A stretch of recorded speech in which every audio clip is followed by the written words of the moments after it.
Hey y'all, I'm back. Yes, I know. I haven't been making videos. I know. But I told y'all before, this show was literally irking me so much. And like people keep saying, this is literally like one of the worst seasons of Married at First Sight. It's draining. We have literally like, the main thing that's draining about this season is the fact that we're not dealing with complex or layered problems. We're dealing with the same dumbass problems over and over again, and we're dealing with not even so much problems. We're just dealing with people who don't know how to act, who are selfish, who are stuck up. So it's not fun. It's not fun. I don't want to have to get on this camera every single week and have to curse somebody out. Like, I like to have fun on my reviews. I don't like to have to come on here every week and have to snap out on somebody. But when I watch the show, this is what it makes me do. So guess what? I'm going in. I'm gonna go in. I'm gonna try to keep it down because my dude is sleeping. But I'm gonna go in. I'm about to go in. So I'm covering 2 episodes. I'm covering the episode from last week and I'm covering the episode for this week. So I'm not gonna do episode by episode. I'm gonna do a couple by couple, and I'll talk about each episode in between. So the first episode that I'm gonna review is the one for last week. Like I said, that's where I'm gonna start with for each couple. They went on a little couples retreat or whatever. So let's do Austin and Jessica to get them the hell out the way. Austin and Jessica, nothing really happened with them as far as them being at the cabinet and stuff like that. This week's episode, it was pretty much about them talking to each other, their families, and I think it's like 2 days before decision day. The only problem that Austin and Jessica have, which is the problem that they keep bringing up, is his job. Apparently, he has to work.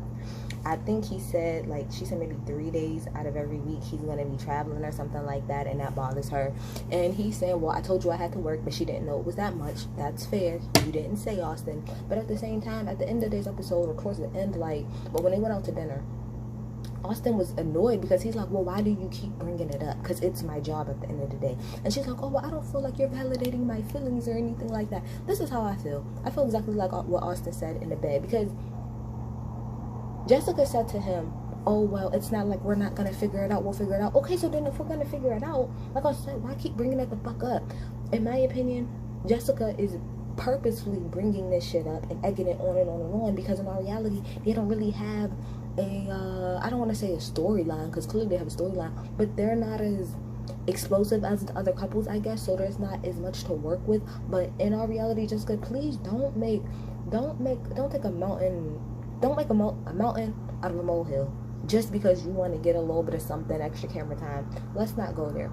Leave the man alone. If you're not gonna leave him, put it like this, he's not going to leave his job, right? So if you're not going to leave him for that, then just shut up. Like you said, there is no point of continuously bringing something up that you have already decided that you're going to work through. Why the fuck keep bringing it up? So that's Austin and Jessica. I'm trying to see which way I could go a lot of different ways with this one. Mindy and Derek are no longer on this show. Thank gosh. I'm so thankful. I'm so thankful. Like, I'm just so thankful. I mean, I said Mindy and Zach, sorry. They're no longer on the show. I'm just so thankful. They're going to be here next week for the decision day, which I know they're just not going to be together. But, like, we was tired of that. We was tired of that storyline, too. So, shout out to Mindy and Zach, okay? But anyway, let's get into Mike and Mika. So, okay. It gets a little complex here. I'm gonna be on these two for a while. Okay. When they were on their way to the retreat, so I'm going back to the last episode, when they were going away to the retreat, come to find out, Michael, his uncle, has passed away suddenly. So, mind you, we didn't find this out until like a little bit later into the episode. So on the drive up there, it was really like cold between both of them. Nobody was really talking, and it was weird. But then once he got up there, he kind of, it was explained or brought up that his uncle had passed away. Now Brandon and Michael teamed up and kind of went outside together. In all reality, y'all want to know why? Because they did niggas in a group, and niggas is always going to relate with niggas. But yeah, so they went outside, and Michael pretty much said that when he found out about his uncle, whatever, he was sitting there, he was crying, that Mika was extremely, like, stone-faced. Like, she wasn't being compassionate, she wasn't being loving on him, she wasn't doing any of that. So that bothered him a lot. And so he's like, if you're not gonna even do that, why would I be, emotional towards you? So eventually, I guess he ended up having to leave or whatever, he had to end up leaving. And I'm sorry, y'all, give me 1 second. Sorry about that, y'all. Work. But anyway, if I can't cut that out, don't be mad at me. But anyway, so once the group had got back around each other or whatever, you could tell that, like, Michael wasn't really being very affectionate, I guess, to Mika. He was kind of like being somewhat cold and all of this other stuff. So let me see what else. So then he ended up leaving with Brandon, which we'll get into in a minute. He left with Brandon because he said he had to go back to, like, do some funeral arrangements or whatever. Come back to the place. He comes back to the place later that night, and they're all kind of asking him about, like, where Brandon was and what happened when he left with them. But his story was never, like, really clear. I don't really know what happened. I don't know if that was due to editing or maybe just the way that he was explaining it, but it was a little bit kind of sort of confusing even to me. So whatever. So then we got this episode. So this episode, you know, they're still at the house. He's pretty much ignoring her as usual, and, you know, Mika's telling Taylor she's kind of tired of it. They eventually sit down and they have a conversation, and he tells her how pretty much the reason why he's been acting the way he's acting is because when, you know, the whole thing about when he found out about his uncle, that there was no type of compassion. And this is what I thought before Mika opened her mouth. I thought about it 2 ways. I said, well, either A, I didn't automatically get mad at her at first when I first heard about it. I'm like, damn, Mika, you could do better. But I thought about it in this way. Maybe Mika's just not she has to learn how to I don't want to say be more compassionate, but there's a lot of people who they don't know how to show compassion in moments like that. For instance, that's me. If somebody, like, passes away or something like that,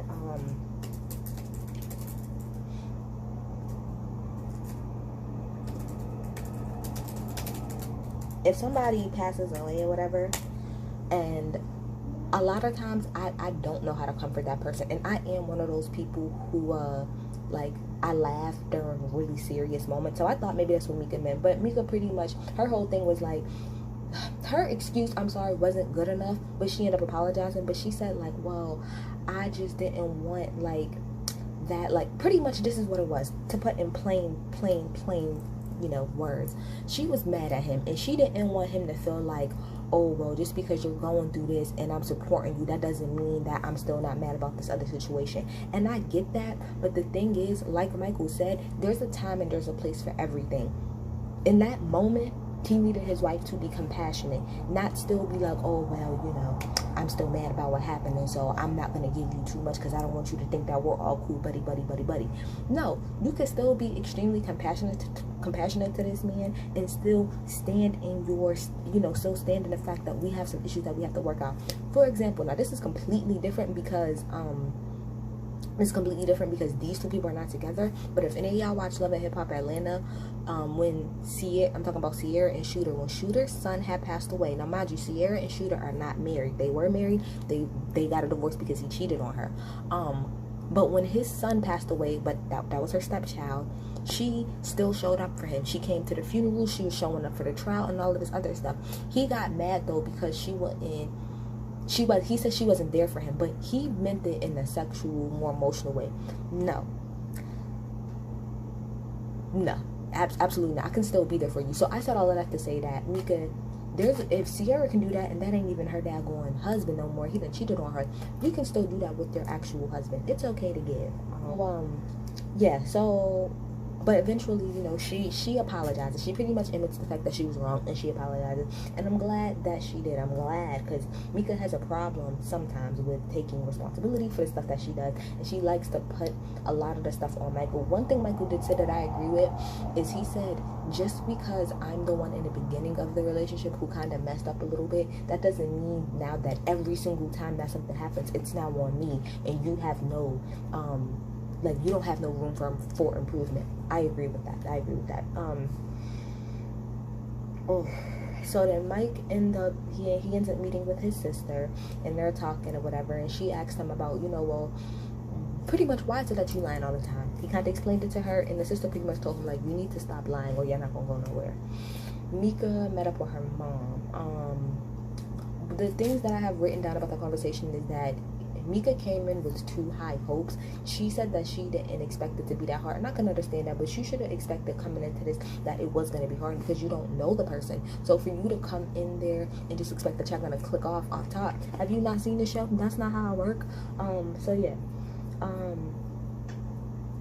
But I understand her saying that she's not happy, you know, with a lot of things. But what Mika said, like I keep saying, that she keep hitting the nail on damn head. She said that when Michael looks in the mirror, he is not happy with himself. I think it's like the second time that she said it, and that's what it is.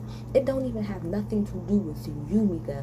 Now, once decision day comes, it's up to you as a person and as a woman to decide if that's something that you can put up with. Can you deal with a man who is currently broken? Because to me, Michael is broken, for real. Can you deal with a man that's broken and loving him through his brokenness and him trying to repair himself? If you even see, not even that, do you think that Michael will even put in the work to repair himself? That's a decision that you have to make, and I wouldn't be mad either way. I wouldn't be mad if Mika said, you know what, you have too much like work internally that you have to do before you're even in any type of relationship. I can respect that, but I can also respect if she says, you want to know what, I can see the potential in you, and I can see that maybe you do need a little bit of help. And I want to say this about relationships because it comes up a lot, like especially like with me and my friends, about the concept of helping somebody in your relationship versus them doing for themselves. I personally feel like when you're in a relationship, the point is to help each other. You guys are supposed to make each other better. I don't really feel like there's a point of being in a relationship if you just expect if you expect each of y'all to just individually grow on your own. I feel like, what the fuck is the point of being in a relationship? I do, however, think that there is a certain level of maturity and self-awareness that you should have if you plan on being in a healthy relationship. But I don't think that there's anything wrong with being with someone who is currently working on themselves, if that makes any sense. I personally don't think that there's anything wrong with that, because I feel like as that other half, you can always lend to that person, and even with them going through them fixing themselves, you can learn stuff about yourself. But again, that's up to each individual person, and I'm not mad at how anybody falls on any side of the fence when it comes to that type of thing. So yeah, so then they Mika and Mike, they went out, they had a nice little dinner together, you know, and you can tell, like, just looking behind the eyes, they really like each other. They really, really do. But I don't know if like too much damage has been done, but I could tell Mike really wants to be with her, and I could just tell they want to be with each other. So I really hope that they work this shit out. Okay, so I was gonna wait to the end for this couple, because the way I'm about to drag right now. Katie and Derek, I'm really trying to ask my dude. When I was in the other room watching, not this week's episode, but last week's episode, I was in the room literally like throwing stuff as every time Katie opened her mouth. It was mind-boggling. Okay. Shout out to Derek. Derek, you are a wonderful man. Oh, also, I want to put at the very end of each couple whether or not I think they should stay together. Jessica and Austin, I think they should. Mika and Michael, I really do think that they should. Katie and Derek, absolutely the fuck not. Absolutely the fuck not. And the reason being is because Derek deserves better. Derek deserves better, and Katie is still a child. We're going to get into it. So, Katie and Derek, we're going to go to the last episode. Go out to the cabin. Everything's cool, calm, and collected. They're all sitting there at the table. We got Katie, we got Derek, we got Taylor, Mika, and I think Jessica was there too at the table. Maybe Austin was there too. And Taylor and Derek are sitting next to each other. And the whole time that they're talking, anytime they talk, you can see Katie's face. Katie's like, and I'm sitting there looking at her like, Katie, I know damn well you're not jealous. Like, that's what we're doing right now. This little bitch gets so in her feelings that she gets up and runs off to the bathroom. And here come Mika and Jessica following behind her. And she's talking about some, oh, well, look at how he's acting around Taylor. Look at how he's acting around Taylor. And he doesn't act like that with me. Let me tell you something. The insecurity and the jealousness, the jealousy and the insecurity, it just jumped out. That's what I really learned about this episode more than anything. Katie, outside of you being insecure, you're really jealous of Taylor. Like, it took me a minute to really realize that. I've seen little tidbits over the episodes here and there. You're really jealous of Taylor. You really are. And I don't know why that is. Is it because Taylor is a really beautiful girl? She's pretty, she's tall, she's likable, she's all of that? Because this is the thing about it. He wasn't just only talking to Taylor. He was sitting next to Taylor. But he wasn't just joking around with Taylor. He was joking around with all of them. And even after, because when she came back to the table, whatever, she came back to the table, and then I think Taylor and him laughed again together, and she got up and she like ran out. And she said to Derek when he was outside, oh, you're so nice to all of the other girls. Okay, so then my thing is, why is it that you only got mad about Taylor? You said out of your mouth all of the other girls, but you got in particularly mad about Taylor. Do you want to know why, Katie? Because you're a fucking hater, and because you're jealous of Taylor. You're jealous as fuck of Taylor. That's what it really gets down to. You're jealous as shit. But that insecurity, the 5-year-old, the teenager in you, the 14, 15-year-old in you jumped the fuck out in that moment. Because for you to really sit up there and get mad and think that he was flirting, he's being nice. He's being nice. Would you prefer him to act like Michael, to act like Brandon? You sit up there and call Brandon, and you pretty much have called Brandon an asshole for how he acts. All of y'all have. But so my thing is, would you prefer Derek to act like that? Would you prefer him to just act like an asshole and not talk to nobody but you?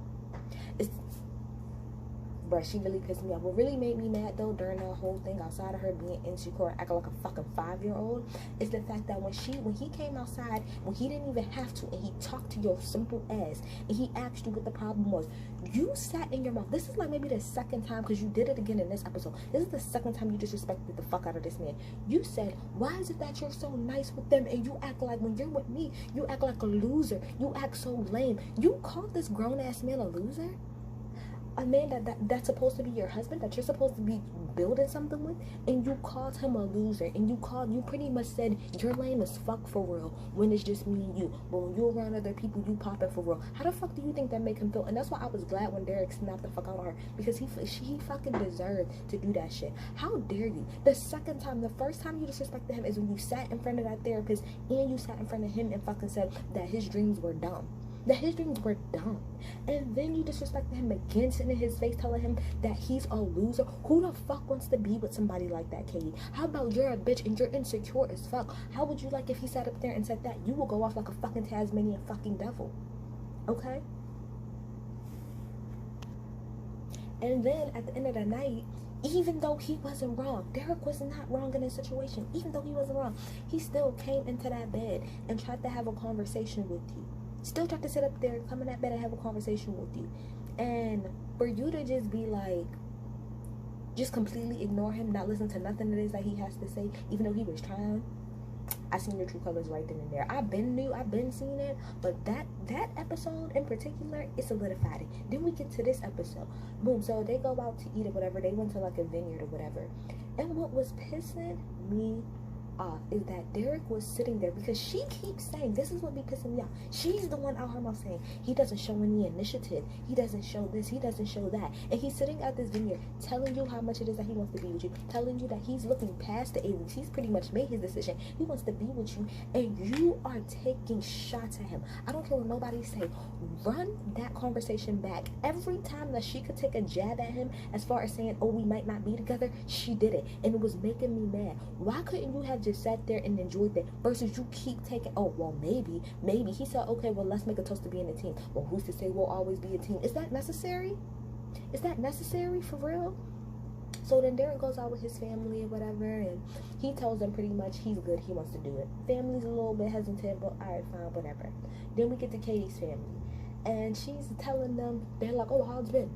I mean, it's been, I know, it's been. And so they're sitting up there, they're talking or whatever, and she said how she don't build an initiative and stuff, and she said, out of her mouth, she said, he's a boy, because the father was like, well, you know, as men, sometimes we think it's, no, he's not a man, he's a boy.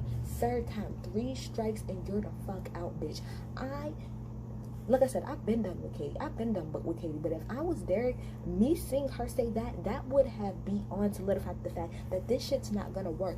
You are not going to continuously disrespect me like that. You sat on national TV and called somebody that's supposed to be your husband a boy. A boy. When in all reality, the irony of all of this is that you are the one who acts like a child. Your father even sat up there and said, he was like, are you always this amped up, like when you talk to him? Oh, I mean, no, but sometimes you're a lie. You do. And your father fucking know you. He was like, you're gonna scare that man off. You're gonna scare him off because of the way that you fucking act. You need to tone it the fuck down. Tone it down and stop being so belittling to that man. That's what it is. You belittle the fuck out of him. That's the word. That's what it is. You belittle him. That's why this relationship will never work. Because you don't know how to respect him at all. At all. How dare you sit up there and call him a little boy when out of everybody on the show, you're the one who acts like a child. You're the one who throws temper tantrums. You literally sat at a table with all grown married fucking people above the age of like 20 fucking 5 and literally ran off like a 4-year-old because your boyfriend was talking to another girl. But he's the one that's acting like a child, Katie. He's the one that's acting like a child. At the end of the day, Katie, you are spoiled as fuck. And what it gets down to, and I really didn't believe this when a lot of people were saying it, but I believe it at this point. All the reviews I say, what it gets down to, Katie, is that you no longer feel that instant spark of when y'all first got married. As soon as you saw this man and everything like that, you were so hot and ready to jump his bones. Then you went ahead and you fucked him. Maybe the first or second or third night. And so now that the thrill is gone of you fucking him, now you're mad. That's what it is. There's no more thrill of you fucking him and it being something new and exciting. And that's why, Katie, the way that you act, I can see why. All of your past relationships, like you said, they didn't amount to shit. I could see why you were so willing and ready to throw away this whole marriage to be with your ex, because look at how you act. Look at how you act.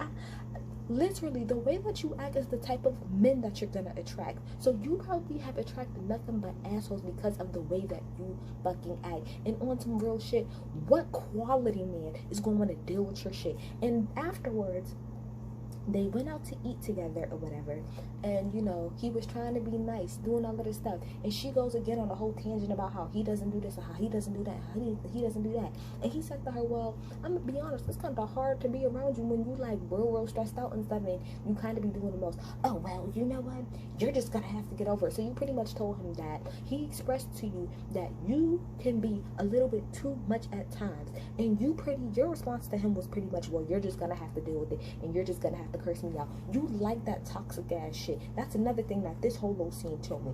You like that toxic ass shit. Like I said, that's why you wanted to be with your ex so badly, because you like that toxic ass shit. It does something for you. Like, you one of those people who you live off of there constantly being drama in your relationship. That's why y'all argue all the time. They talked about it too in this episode about how when they argue, they always get closer. Because Katie's that type of bitch. She likes to argue. She likes to be toxic as fuck in her relationship. She likes to argue, go back and forth all crazy, and then fuck. Literally. And if you're not doing that, and if you're not being toxic some way, somehow, it's not going to work for her. Derek, I'm so sorry, but you are a good man. I'm talking about an excellent man. You're wonderful. You don't need to be with nobody like that. I'm so sorry. You deserve better. You deserve better. So, no, I do not want Derek and Katie together at the end of this, because Derek deserves better and Katie needs to grow the fuck up. She needs to grow the fuck up. And that's the end of me dragging the fuck out of Katie. Okay?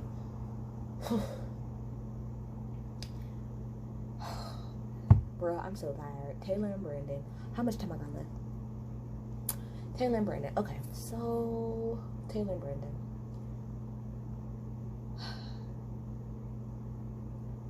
I don't want them to be together because it's just a little bit too much for me. But Taylor and Brandon, we go back to last week's episode.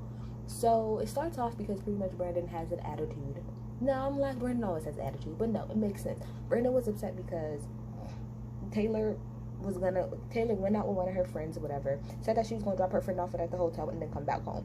Taylor ended up spending the night, quote unquote, falling asleep, and fell asleep there and didn't text Brandon until the next morning or 3 o'clock in the morning or some shit. She didn't come home till the next morning pretty much, and she didn't text him until real late saying that she had fell asleep over there. And rightfully so, Brandon was pissed. Now, Taylor, see, Brandon is half and half. Because, see, that's the thing. One thing, let me say something. I will always call a spade.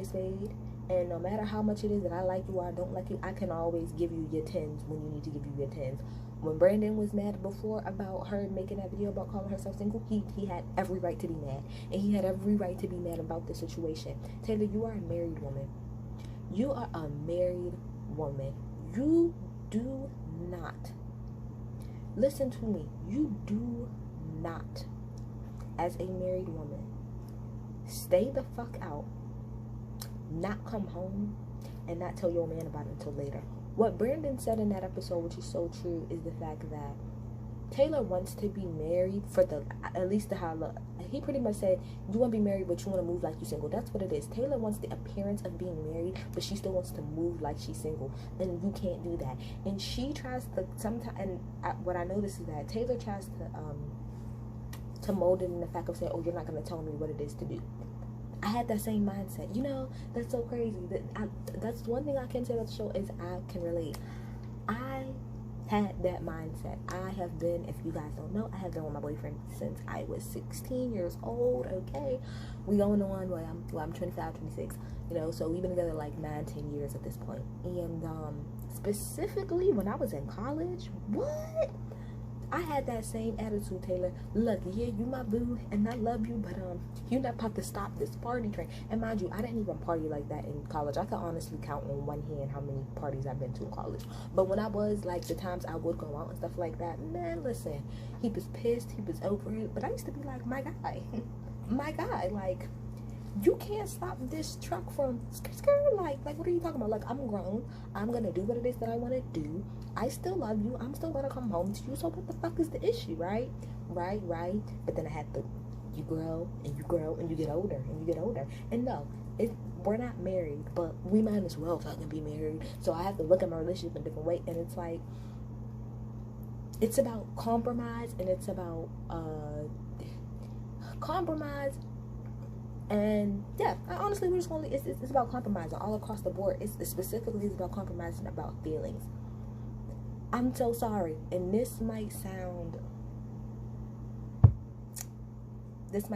real sexist. Thank you, that's the word. It might sound real sexist what I'm about to say, but it's a fact. Actually, it kind of goes both ways. No man wants a woman that's always out in these streets and never home. Don't no man want that. And to be quite honest, the same thing for women. Don't no woman want no man that's always out running in these streets and is never home.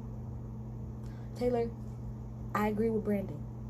You want to be married. Oh, you want to be married, in my opinion, for the look of it. But you still want to move like you single, and that's not how this goes. You as a married woman, you do not do that. You call your husband, you better wake the fuck up. Like one of the therapists said who reviews this show, the fact that you even felt comfortable enough to fall asleep, that says a lot. I wouldn't dare. When I'm telling you, I would get all the coffee in the world to wake me up before I fell asleep. And then you fell asleep at a hotel. Come on, girl. You gotta do better. You gotta do better. Like, Taylor's not ready to be in a marriage because she doesn't have that mind frame yet. She doesn't have that mind frame. She's still in the single, working, you know, mind frame. And that's fine. But then don't try to get married. And then don't try to get mad at somebody else because of, you know, that's what they want. Because I'm gonna be honest, Brandon is not gonna be the only man that you meet that's gonna feel the way that he feels. Because honestly, it's valid. It's fucking valid. It's valid. Would you be cool with Brandon just being out and about at 1, 2, 3 o'clock in the morning and not knowing where he is? No. It's trifling. It's disrespectful, for real. And especially with the fact that y'all are getting to know each other. Now, I got what she said later about, oh, well, you was at work. But the point of the matter is, once his ass got off of work, or this is how it should have went. Once he told you he wasn't going to work no more, you should have canceled those plans. And I'm sorry, but all my best friends have a man. We could be talking on the phone for good. We could have been on the phone for all of 5 minutes and didn't really get into the conversation. If my dude call, they know I'm gonna hang up and they don't get mad. Same thing for them. If I'm talking to one of my girls on the phone and they do call, I'm not gonna get mad that they hang up. You be like, oh, there go back. All right, call me later. Because that's how it goes. You're supposed to prioritize your spouse. That's how that works, okay? So I'm sorry. I never really defend Brandon, so I just wanted to defend him right there. So anyway, that's pretty much what happened. When they get to the house, Brandon goes out in the back. He's talking to Michael and stuff like that. And then he says that he has to, okay, sorry, before he leaves, because this is when the whole thing happened. Before he leaves, he's sitting outside by himself. Taylor comes outside, sits on his lap, trying to be all cute and stuff like that. he pretty much goes in about the whole thing about the hotel. Now, what I will agree with Taylor about is you didn't bring it up all day. You had plenty of time and opportunity and space to bring it up. In my opinion, you should have brought it up on the car ride there so that they could have went ahead and hashed it out or whatever and got it done and over with. So I do agree with Taylor, like, you should have brought it up, and you holding on to it to the very last minute and not trying to throw it in my face like that's just dumb or whatever. So they kind of go into a little bit back and forth. She calls him a bitch. That's not cool. He also said that wasn't the first time that she did it, and they was arguing about some other shit that I really don't know nothing about. But pretty much at the end of the argument, she goes into the house, she slams the door. So he says to production, you better, y'all might as well just take the camera off of me. Just take the camera off of me. And they're like, nah. And he's like, well, matter of fact, y'all might as well come get this mic. So he starts taking the mic off of him.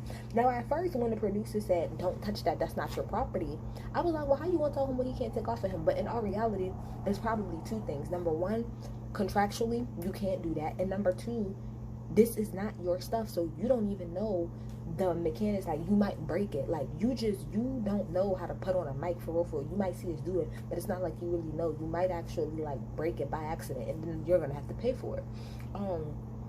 But you know, they get the mic or whatever. They get in the house, and Brandon just pretty much goes the fuck off. He's being very condescending. He's telling them to kiss his ass, that they're not gonna do nothing.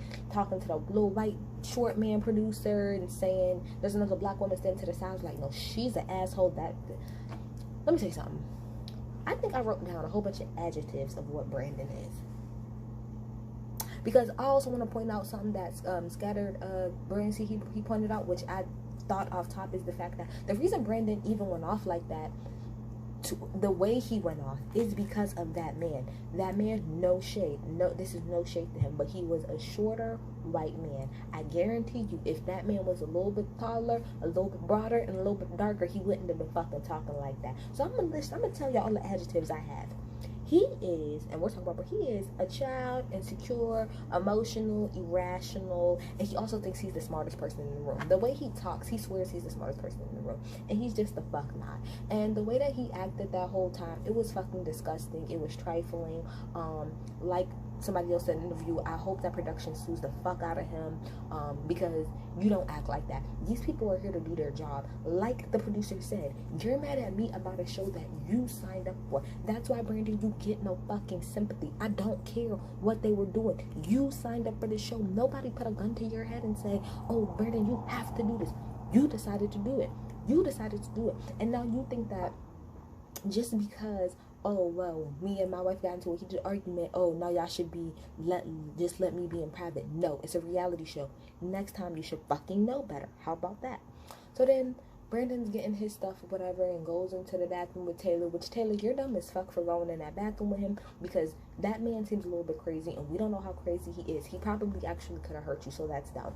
But what it did make me realize, because he filmed her and we seen the film of her, Taylor wants to be on TV. I didn't want to say it before. I kept hearing people saying it, but that's why Taylor's here. I didn't want to give it to you, Brandon. I really didn't. But this scene proved to me that Taylor really wants to be on TV, because she said to him, he said, what are we even doing this for? Like, we don't even get along. And she's like, I know that, but I mean, can't we just, and it was giving me, can't we just like kind of act like it until this whole thing is over? And what even further proves to me that she's here for the TV is because after Brandon left, she didn't leave. Why are you still here if Brandon is no longer here? Did you see Mindy here? Mindy, that literally defeats the whole purpose, because for all of that, then Mindy would have came. Zach was no longer on the show, so Mindy could have came. But she didn't, because that defeats the fucking purpose. Taylor, you wanted to be on TV. You want to be on TV so badly. I think it's a combination of a lot of things that goes on with Taylor. I really do. But one of them is that she definitely wants to be on TV. So Taylor eventually, meets up with her family. This is this episode. Meets up with her family and are talking to her. She pretty much tells them everything that happened. And of course her family's not with her. They're like, he's an asshole. He's childish. Why are you even doing this? She says that Brandon, well, first of all, Brandon refuses to be back on television. I don't give a fuck. But he says he refuses to get back on TV. until production apologizes. Now, if any of y'all watch Messy Miles, I'm about to go into a whole Messy Miles little thingy right now. Apologize? Who the fuck are you branding to tell this grown-ass woman that she has to apologize? Leave? Oh, I'll leave. But I'll be damned if I apologize. Shout out to Messy fucking Miles. But hell no. Apologize, my guy. Apologize. That's not gonna happen. That's not gonna happen. And what the fuck is they apologizing to you for? Taylor said that, oh, well, he feels like production is trying to push us against each other. How? All production is doing, the only thing y'all can really get mad at production about maybe is editing. But even with editing, they can't edit something that you don't give them. But the point of the matter is, I want him to explain, how is production pitting y'all against each other? Taylor, and even you, Brandon, you out your mouth said that Taylor made the decision. Taylor made the fucking decision to go on Instagram and make that fucking post. Taylor made the decision to not fucking come home. So are you trying to say that production made her do all of that and set all of that up for her? And I don't understand how you're so fed up with production, but you're still hanging out with her though. But just not with the cameras. What kind of fucking sense does that make? What kind of sense does that make? If you want to be done with the show, then be done with the show. But you want to know why? Because contractually you fucking can't. That's what it is. Contractually you fucking can't, or they gonna sue the fuck out of your ass. That's what it is. So whatever. She pretty much says that she wants to kind of work it out, and I really don't give a fuck. I'm so tired of this whole thing. I'm tired of this fucking show. The season was complete trash. Lifetime, y'all need to hit me up or hit somebody else up to help y'all. This fucking thing was trash. I can't wait till next week's episode so that she can be the fuck done and over with. Get Katie the fuck out of here.